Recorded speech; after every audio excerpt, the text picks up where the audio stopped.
With both of the engines for horsepower wars, LS versus Coyote 3 built and the turbocharger selected, it's time to start the process of fabricating the turbo systems.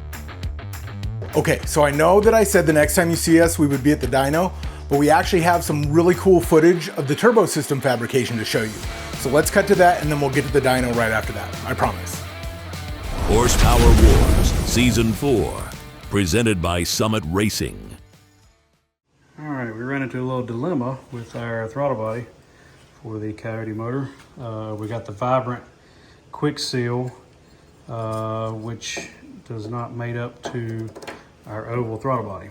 And I'm not going to run silicone or rubber for this connection, so I want to go to the Vibrant Quick Seal, which is a really good seal that lets it flex a little bit, will not leak.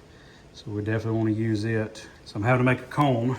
So basically you lay out your two sizes here that we're going from, basically 4 4¼ to 5 inch. And if you lay those out here, project the line out, and you got this little beam compass that you set on the pivot point, the pencil here, and you arc it, and that should equal your circumference of the diameter of your pipes. So if I cut that piece out and roll it, and I'll have to oval the one side and then go to the 4 inch on the other side. And I want it 3 inches off, so that's the other measurement here, 3 inches. So 4¼ by roughly 5/100, almost 5⅛, is what it ended up being. 16 inches on the circumference and about 12¼ on the circumference, and it came out really close. That's from both circumferences and running off of the pivot. So we'll try it and update you soon. Well, we got lucky and our funnel transition worked out. So now we can go to our Vibrant Quick Seal and not worry about any silicone coupler, hose clamp, or anything blowing off. So it should be good to go. With so much on the line, building the most efficient system possible to squeeze every last cubic foot of airflow out of the turbochargers is critical.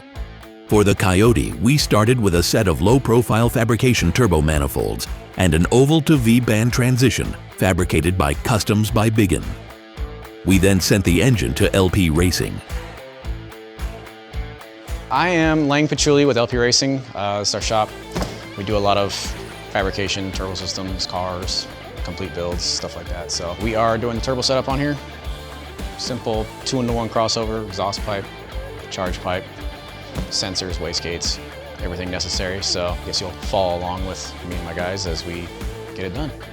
Vibrant performance was crucial in providing all of the raw tubing and various clamping systems for the turbocharger kits. For the hot side, Vibrant supplied its 304 stainless steel U-bends, mandrel bends, and straight pipe sections. 304 stainless offers weldability along with strength and corrosion resistance.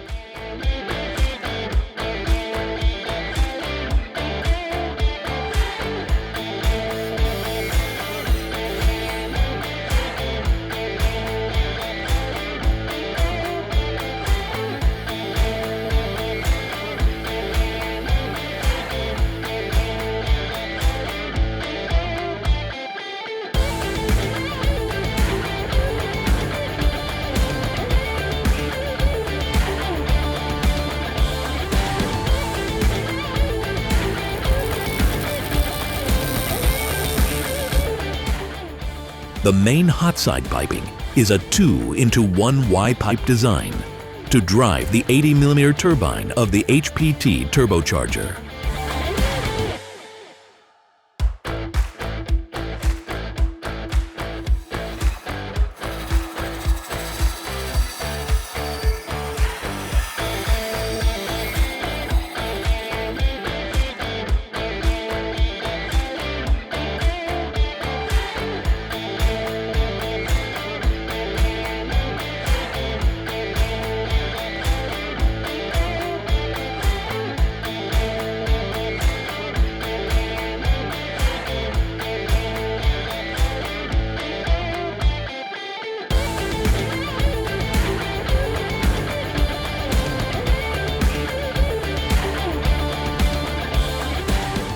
The wastegate pipes are located to be in the direct path of the exhaust flow in order to exert maximum control over the boost the turbo makes.